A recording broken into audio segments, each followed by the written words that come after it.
Minister, I want to talk to you today about our newfound localism that COVID has brought about. I believe it's a very positive move.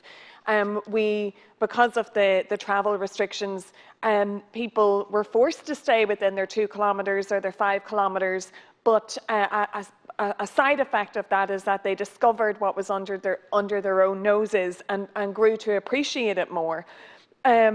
But I think we were moving towards a sense of that anyway because of concerns around sustainability and also because people were, let's face it, sick of their lifestyles, of always being on the go, of congestion and chasing their tails. And so we did see that there was where in a lot of families, actually, COVID brought about another way of doing things. Now, not for everybody, and particularly for people who are working from home or working from home and renting in cramped accommodation, but for a lot of people, it's brought a new localism as a positive thing.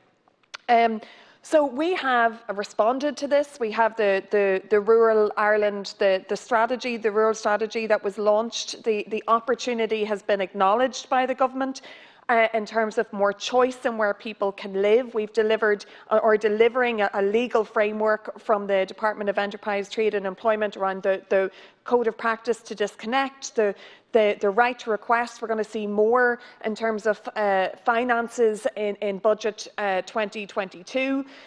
We've the National Broadband Plan, we've the Connected Hubs network, and we are making an effort for our towns and villages around the country to become more attractive places to live and increase services to bring to cope with the populations and that shift. So we have a strategy. But what about our suburban and our urban villages? The framework applies, the legal framework applies, the National Broadband Plan applies, but we don't have the same opportunities when it comes to co-working hubs. So we are seeing quite a lot of opportunities for people to open up hubs in rural areas, co-working hubs, but not the same opportunities in suburban areas and urban villages. And just, the lifestyle pressures are slightly different for suburban and urban areas, but they're just as real. So, for instance, where I live, places like Unger and Blanchardstown Village and Castleknock, people don't have the space for home offices. And we, as a government, want to encourage spending in our local economy. We want people not to be working from home all the time. We want to see them in our main streets and getting the benefit of that. And think of all the families that live in suburban areas and the parents that would benefit from working closer to home. COVID has shown us that there's not just one way of doing things, there's more ways of doing it. And for a lot of people, the one approach, the one size fits all approach to offices and working in an office doesn't, it's not feasible for everybody, whereas remote does give flexibility to more people. So I have a list of funds here that are available to for people that want to open co-working hubs in rural places, and very little when it comes to suburban and urban areas that I represent, and that would really benefit from it. Thank you. Senators, Minister.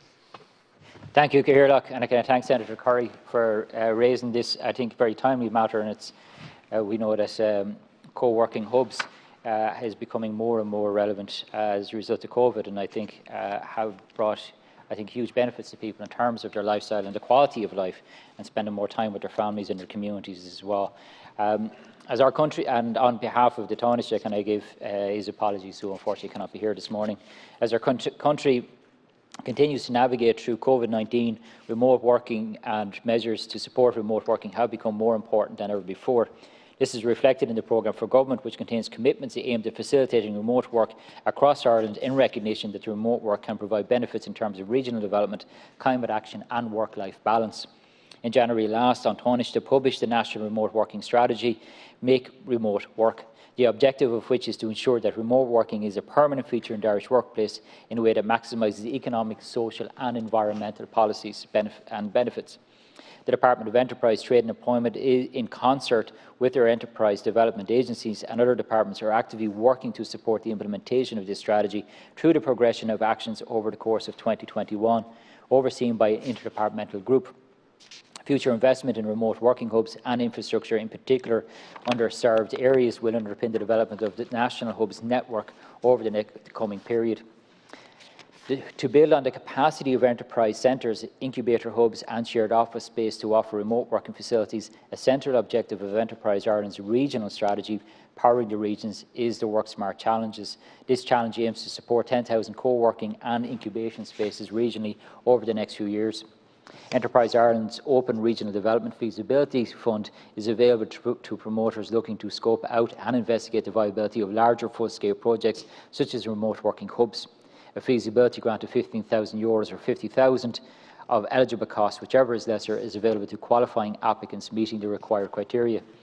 An additional €5 million has been allocated to the Department of Rural and Community Development in Budget 2021 to support the development of national hub networks, as well as to upgrade the existing facilities throughout the country.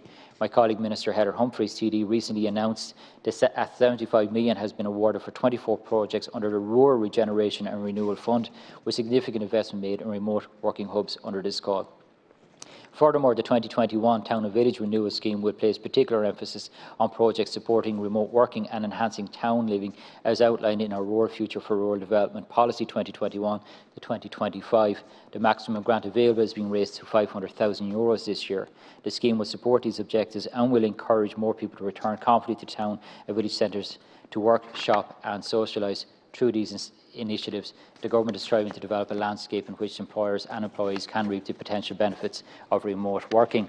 But I do hear the Senator's concerns that perhaps there's not enough focus on more urban and suburban areas, which would help, I suppose, alleviate traffic congestion as well. And sometimes it can take as long, perhaps, to get from a regional county to Dublin to even get from parts of the suburbs into the city centre.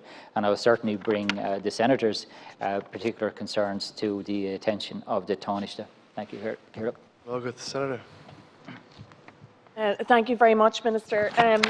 The point I'm making today is that I feel that suburban and urban villages are being left behind of this amazing work that we're doing, and we have set out the strategy, but we cannot let suburban villages like I represent and places like Ashtown and Ongar and Blanchardstown, you know, they would really benefit from this. And I know that there are concerns about city centres, but it is a different thing.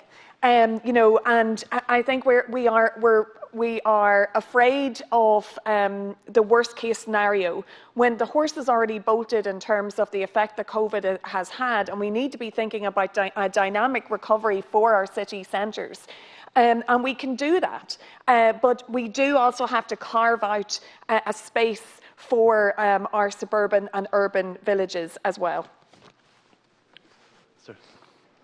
Eireann, and I thank Senator Currie for again raising this matter. I will certainly bring it to the Taoiseach's attention. I've seen the benefits in my own county of the betterment of people's lifestyles, the socio-economic benefit and the environmental benefit of people being able to work from home and not having to do long commutes, where they can benefit from remote working hubs, and we're looking to develop further of those in the county of Wexford. But I agree, everybody should be able to benefit from the socio-economic and environmental benefits of remote working hubs, whether they are in rural areas or whether they are in more suburban areas of Dublin. As I say, I will bring that important matters to the attention of the Taoiseach and ask the Taoiseach to come back to you on that matter further. Thank you.